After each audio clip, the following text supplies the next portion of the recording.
అందరికి నమస్కారం. నేను మీ వనపర్తి నియోజకవర్గ కాంటెస్టెడ్ స్వతంత్ర ఎమ్మెల్యే అభ్యర్థి దయానంద్ ముదిరాజ్. ప్రస్తుతం మీ ముందుకు రావడానికి గల కారణం ఏంటంటే, నిన్న ఎల్బీ స్టేడియంలో ప్రభుత్వ ఉపాధ్యాయుల ముఖాముఖి కార్యక్రమంలో గౌరవ ముఖ్యమంత్రి గారు ప్రైవేట్ ఉపాధ్యాయులను ఉద్దేశించి మాట్లాడినటువంటి మాటలను పూర్తిగా మేము ఖండించడం జరుగుతుంది.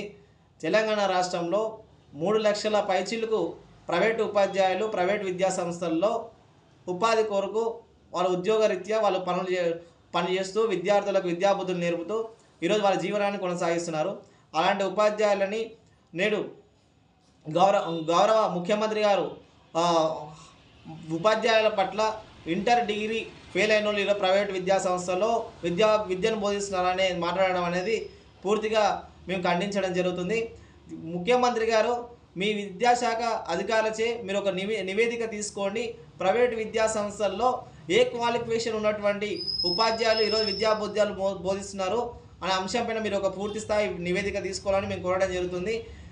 ప్రస్తుతం ప్రైవేటు విద్యా సంస్థల్లో గ్రాడ్యుయేట్ పోస్ట్ గ్రాడ్యుయేట్ కంప్లీట్ చేసుకొని ఈరోజు ప్రైవేట్ విద్యా సంస్థల్లో ఈరోజు ఉపాధ్యాయులుగా నేడు ముందుండి విద్యార్థులకు విద్యాబుద్ధులు నైతిక విలువలు నేర్పుతున్నారు. ఇలాంటి ఉపాధ్యాయుల పైన మీరు అనుచిత వ్యాఖ్యలను చేయడం అనేది పూర్తిగా బాధాకరమైన అంశము. ఈరోజు 3 లక్షల ప్రైవేట్ ఉపాధ్యాయుల ఆత్మగౌరవాన్ని మీరు దెబ్బతీసే విధంగా ఆ మాటలు మాకు అనిపించడం జరుగుతుంది. కనుక మేము ముఖ్యమంత్రి గారికి ఒక తెలియజేయడం ఏంటంటే, తెలంగాణ రాష్ట్ర వ్యాప్తంగా ఉన్నటువంటి ప్రైవేటు విద్యా సంస్థల్లో ప్రస్తుతము గ్రాడ్యుయేట్ పోస్ట్ గ్రాడ్యుయేట్ కంప్లీట్ అయినటువంటి ఉపాధ్యాయులు నేడు ఉద్యోగరీత్యా పనిచేస్తున్నారు. కావాలంటే మీరు నివేదిక తీసుకొని ఆ ఉపాధ్యాయుల యొక్క వాళ్ళ స్టడీస్ ఏంటి, వాళ్ళ అర్హత ఏంటి అనేది కూడా మీరు క్రాస్ చెక్ చేసుకోండి. ఒకసారి ట్రాక్ చేసుకుంటే మీకు కూడా ఒక అవగాహన వస్తుంది. అవగాహన రాహిత్యంగా మాట్లాడినట్లు మీరు ఎల్బీ స్టేడియంలో మాట్లాడే విద్యాశాఖ పైన విద్యా వ్యవస్థ పైన మీకు పూర్తి స్థాయి అవగాహన లేని విధంగా ఉన్నదని మాకు అనిపించడం జరుగుతుంది. తెలంగాణ రాష్ట్రంలో ప్రైవేటు ఉపాధ్యాయులు ఈరోజు వాళ్ళ కష్టాన్ని ఎవరు చెప్పుకోలేని పరిస్థితిలో ఈరోజు ముందుకు వెళ్తున్నారు. వాళ్ళ జీవితాన్ని 4 గోడల మధ్యలోనే ఈరోజు వాళ్ళు కరిగిపోతూ ఈరోజు విద్యార్థులకు విద్యాబుద్ధులు నేర్పుతూ ఈరోజు ముందుకు వెళ్తున్నారు. ప్రైవేటు ఉపాధ్యాయులకు నేడు సమస్య వస్తే ఎవరు చెప్పుకోవాలనే పరిస్థితి కూడా లేదు. మీ ప్రభుత్వ అధికారులు కూడా ప్రైవేటు ఉపాధ్యాయుల సమస్యలపైన ఎవరు స్పందించలేరు. గౌరవ ముఖ్యమంత్రి గారు మీరే ప్రైవేటు విద్యా సంస్థ ఉపాధ్యాయులు నేడు డిగ్రీలు ఫెయిల్ అయిన వాళ్ళు ప్రైవేటు ఉపాధ్యాయులు మీరే అన్నప్పుడు ఏ అధికారి ప్రైవేటు ఉపాధ్యాయుల సమస్యలపైన మాట్లాడతారని మేము తెలియజేస్తున్నాం. మీరు ఉన్నత స్థానంలో గౌరవప్రదమైన హోదాలో మీరు ఉన్నారు. మీరు మాట్లాడే ప్రతి ఒక్క మాట కొన్ని లక్షల మంది కొన్ని వేల మంది వీక్షిస్తుంటారు.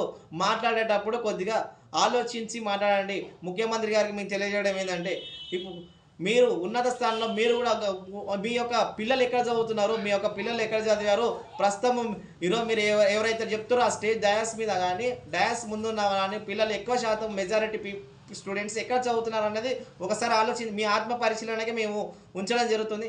కనుక ఈరోజు ప్రైవేటు ఉపాధ్యాయులను ప్రభుత్వ విద్యా వ్యవస్థను బలోపేతం చేయాలి. ఈరోజు ప్రస్తుతానికి ప్రభుత్వ పాఠశాలల్లో మధ్యాహ్న భోజనాల్లో పురుగుల అన్నం వస్తున్నారు అనేది కూడా చాలా వరకు విద్యార్థులు ధర్నాలు చేస్తున్నారు.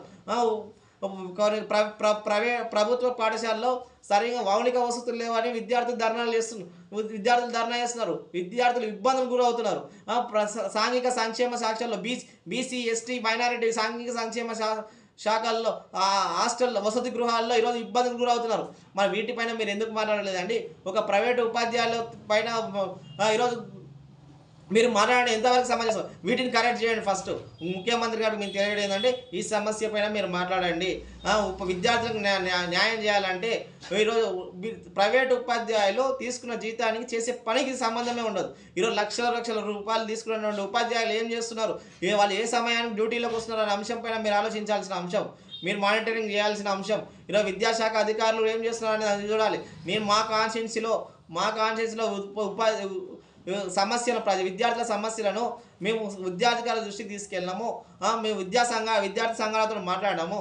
వాళ్ళ యొక్క సమస్యలు వర్ణాతీతం ఎన్నిసార్లు విద్యాధికారుల దృష్టికి తీసుకెళ్ళినా కానీ కూడా సమస్యలు అట్లానే ఉన్నాయి, కానీ మార్పు మాత్రం రాలేదు. కనుక గౌరవ ముఖ్యమంత్రి గారు మాట్లాడేటప్పుడు మీ మాటలు ఇతరులను ఇబ్బంది పెట్టే విధంగా ఉండకూడదని మేము తెలియజేసుకుంటాం. ఇప్పటికైనా ప్రైవేటు ఉపాధ్యాయుల సమస్యలను మీరు గౌరవంగా ఆలోచించి మీరు యొక్క మాటలు వెనక్కి తీసుకుంటారని మేము కోరడం జరుగుతున్నది. ఈరోజు ప్రైవేటు ఉపాధ్యాయుల్లో ఒక సంఘం గట్టిగా లేదు. ప్రైవేటు ఉపాధ్యాయులకు సమస్య వస్తుందంటే ఎవరు చెప్పుకోవాలో తెలియదు. ప్రభుత్వాలు మారుతున్నాయి కానీ ప్రైవేటు ఉపాధ్యాయులకు ఒరిగిందంటే ఏం లేదు. ఈరోజు వాళ్ళ జీవితాలు చిన్న భిన్నం అవుతున్నా కానీ వాళ్ళు కరిగిపోతూ విద్యార్థులకు వెలుగునిస్తున్నారు అనేది మీరు గుర్తించుకోవాలనే అంశం మేము తెలియజేస్తున్నాం.